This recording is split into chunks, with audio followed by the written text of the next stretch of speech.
Hi awesome resellers, today we're going to talk about what to list, how to list it, and how to organize it. Let's get started. A few rules I follow is seasonal items. I also like to pick up maternity clothes if I see it. That always has sold well for me. Research your brands, look in eBay sold listings, see what's selling, see how much it's selling for.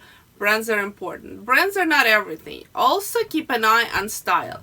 And remember, you're just one seller.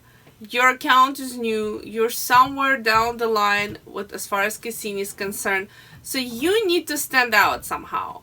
The way I love to do it in my account when it's new is lot things up.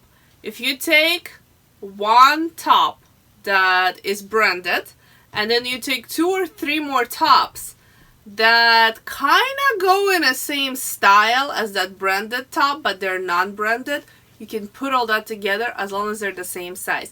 And then in your title you would put lot of 5 tops and you would include the coolest brand first. You would put free people and go on until you run out of characters. People like picking up lots. I don't know why. They feel like they're getting better deal. They feel like there are choices. What you want to do is find 2 to 3 pieces that are alike or similar to each other, that kind of have the same flow of style, that are same size, but they don't have to be same brands. You just pick the best brand and you put it in the title first, and then you continue with lot of how many pieces you have. Also, for those items that don't sell very fast, and don't panic if something didn't sell in a month or 2. It doesn't mean it's time to panic. I have some items that I hold on to for a year and they eventually do sell. You should not be concentrating so much of, oh, I held this sweater for 2 months, that's it, it's a loser, I need to drop my price, I need to get rid of it. You really need to concentrate on overall numbers for a month. How many items do you have to sell to get out of eBay what you want? If you need to sell 300 items a month, then that's what you should be concentrating at, not necessarily how long you hold on to a certain piece. But still, once a year, I like to do a really good cleaning. I'll go through and see how long what was listed and I'll slash my prices just to get it out. So when I'm clearing out the items I no longer want, I make lots out of them. So I will take 3, 4, 5 items that have been sitting around. I'll throw them all in a lot. I'll post them and they almost always sell. If that lot is not selling, I will take one nicer or more stylish item. I'll throw it in the mix.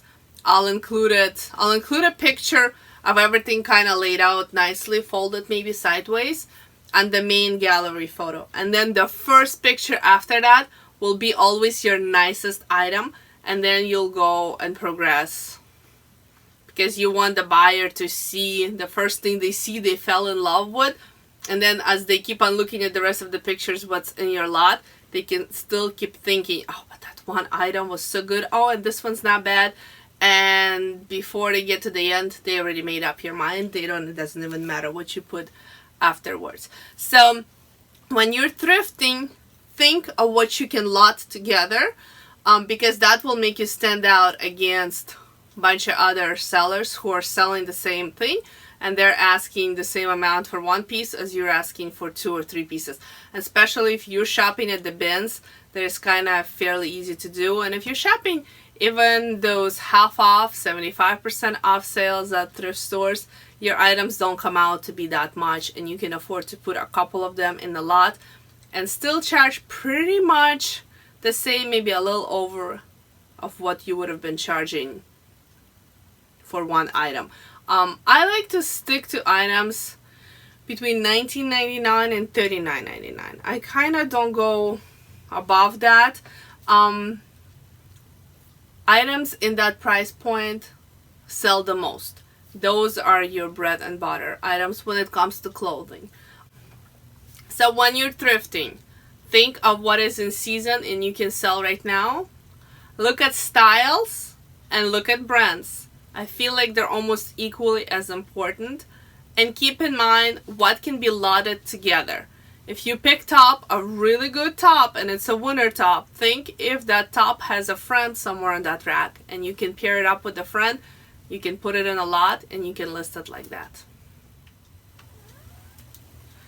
Okay guys, let's talk about organizing our stuff. I feel like that is one of the most important steps. If you don't know what you're doing from the beginning, if your stuff are not organized right away, you're going to spend more time looking for things in the future. You're going to get overwhelmed.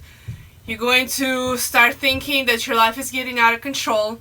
So organization is the key from the very beginning. When you first, before you even went sourcing, I like to talk about all of this. I want to talk to you about shelving. I love wired shelving compared to wooden or plastic one. Now, if you already have those shelves, that's totally fine. But if you're buying shelves, I strongly encourage you to go for this guy. The biggest issue I faced in the past 7.5 years since I've been doing this is space. I never, ever have enough space. And between the 3 accounts that I have about 25 to 30,000 pieces in this 1,500 square feet place. And for me, space is the biggest issue. So, wire shelves, they are super thin. They are so flexible. They're like a puzzle. And they fit stuff perfectly. So they take the least minimum amount of space, yet they store the most possible amount of stuff. Home Depot, Menards, and Lowe's all sells them, but they sell them in different configuration. Now, this one will fit 2 of the boxes, which we will talk in a minute for, like this. And this one came from Menards. Now, Home Depot also has this kind of a variation, but I don't remember now. It's either a little bit taller or a little bit shorter, which again does not allow us to use every little nook and cranny of our space. So I don't love that one. And then Lowe's has a little longer version where you can put 3 boxes, and I will show you that in a minute. So what I use is this 2-box guy and the 3-box guy. And it's 1, 2, 3, 4, 5 shelves, 5 levels high. So this one will hold 10 boxes, and the Lowe's one will hold 15 boxes.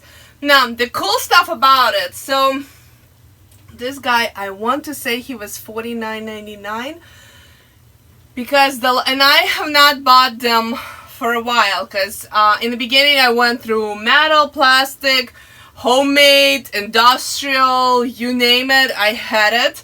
I got rid of it. And I've been using this system for quite some time. So I don't know what the prices are exactly like right now, but when I was buying this guy, he was $49.99, and the bigger one was $89.99. And at that point, Lowe's still had those 10% coupons that they don't have anymore, so that kind of helped a little as well. But I'm gonna have to count how many, but I probably have close to like 40 of them in here, of the shelves. Now, they are like a puzzle. You can make anything from them. I took a shelf, I put it this way, I put a shelf this way. I only bought 2 sets of shelves. See, I used the same stick to attach shelving on, and it just kind of lays in here. And over there, I have another shelf. So in the tiny little square over here, I can fit 30 boxes. That's a lot of stuff that this can hold. And you can position them any way you want. And so technically I should have bought 3 shelves, but I bought 2. I stole the bottom shelf from both configurations and the top one, and I created a Frankenstein my own shelf. But you can go like this, and you can add another shelf this way and add just 2 sticks. You can basically build them any way you like. and the oddest place in your little facility, wherever you are, you could still assemble it the way that would fit it. Now, boxes. I love those boxes. Again, because they fit so snugly and nicely, and if you see, they have a little bit box sticking out. This box is completely full. No, it does not tip over. It's completely safe. A lot of people use banker boxes. You could do that, but let me show you the difference. This is a banker box. This is a Kia box. It's not as tall. It's not as wide, and it perfectly fits in the shelf. It doesn't hang down. It's all great. However, you can fit double amount of stuff here than you can fit over here, and space is an issue. Believe me, guys.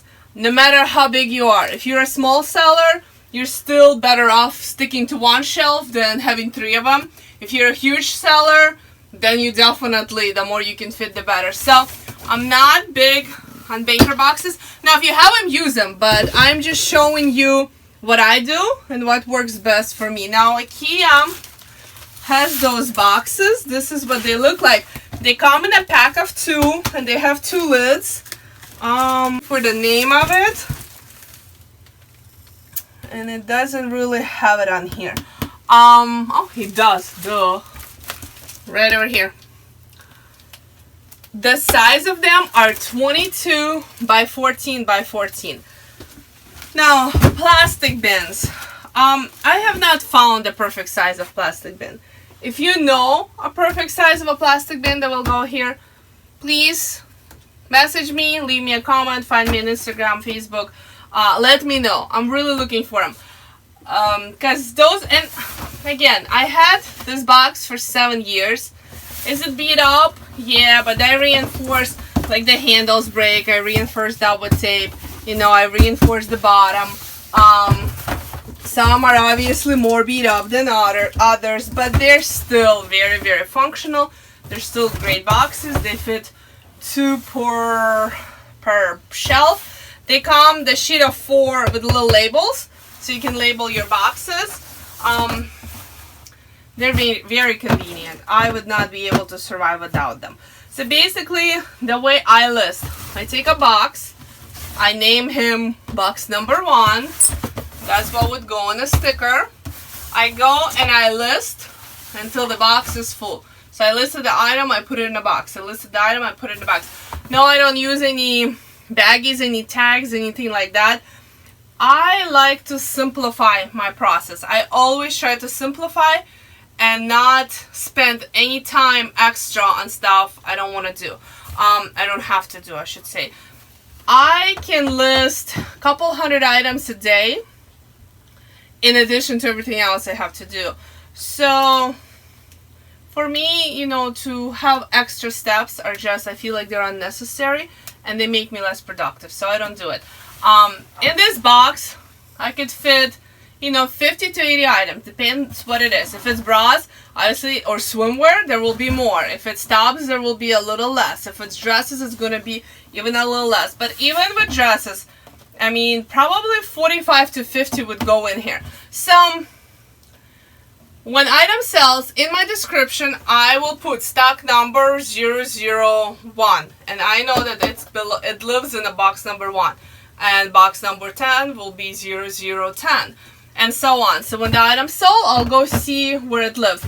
Now, when I grab a box, I know there is 50 items in here. I have to find one dress. If I can't locate that, then I have a bunch of other problems that we are not even going to get into. So it's very simple. You know, you could bag it, you can assign stuff to it, you could do a lot of things, but I personally don't like to take time to do that. I will list until the box is full, box goes on the shelf. I will take the next box, I will list until it's full, and that box goes on the shelf. And that's really all that I do to it. Okay guys, let's talk about this big mess over here. So you brought your stuff from a thrift store, you dumped them all on the floor. Now what? Okay, so you brought all your inventory home. What do you do with it? You photograph it and you list it. That's not what I do. I have bins. By the way, this is that shelf from Lowe's that would fit 3 of those paper boxes from IKEA. I don't remember if I told you or not, but in IKEA, those paper boxes are $7.99 for a pack of 2. However, once a year, they discontinue the color. And that's why I have red, blue, flowery boxes. So when they discontinued them, they basically sell a pack for $1.99. So they come out 99 cents a box. And that's the time when I go and I stack up. But you guys don't need to wait. Like, I bought boxes at $7.99 as well for the 2 of them, for the pack. I feel like they're really worth it. And as you grow, just keep in mind that there are sales and you can get them cheaper. But anyway, on this shelf, you would be able to fit 3 in each row, and that would be 15 going down. But back to our thrifting. You got home. I have bins, and I actually have them in all categories. And when I get home, I sort them right away. Dresses go with dresses, jackets go with jackets, tops, pants. I have one for bras, one for swimwear, one for shoes. When bins get full, well, shouldn't even say that. You sorted them, boom, they're in here. Next trip you go, you throw them back in here. Let's say tomorrow will be the day you will be listing. You pick the box that is the fullest. You grab that box, you go photograph it, and you go list it. The reason you do it because you're staying within the same category. You don't have to adjust too much. When you're listing, the least stuff you have to change in your listing when you list different items, the more time you save, the faster you can list. So when I list, I will take, let's say, I will pull the bins with dresses. They will go, and before they get photographed, they also get sorted again. So all the long sleeve will go with long sleeve. All the sleeveless will go with sleeveless. All the sweater dresses will go with sweater dresses. And I will sort them into likes as much as possible. From there, maybe I could show you. We basically... So this is all the same. So I would take all the sames, and obviously this is exactly identical, but just imagine those are all skirts, and they're all mini skirts. I would just kind of put them in a bundle like that, and off they go. So then when the girls photograph them, they know to photograph all of those together. And they will photograph the same style at once. Then when I get it, and when it gets photographed, and I'll show you that as well in one of those videos, but they'll photograph it, they'll put it in a bin. They'll photograph the next item, they put it in the bin. They photograph the next item, they put it in a bin. So when I get a bin like that, they're nicely stacked to me in the rows. What that does, when I transfer the pictures in, the last picture on my camera will be the first item I would be listing. That way I can just fly through them. Now, because I already sorted them really well, and because they are all in the same category, listing them is much easier. Because now when I write my title, and I already described the skirt, there's really nothing much I need to do in the next title, except change the brand, maybe adjust a word or two based on the description of that other skirt, change the size. Your title is done. I mean, you're literally spending 10 seconds on it. Then item specifics, you just adjusted what you needed. You flip the pictures from the old to the new. You added your description. Now your description is already all pre-filled. You literally are just changing the brand, the size, and the measurement in the description. Everything else is pre-filled. You click list, the listing is done, you go on and on and on. Now, I do not do drafts.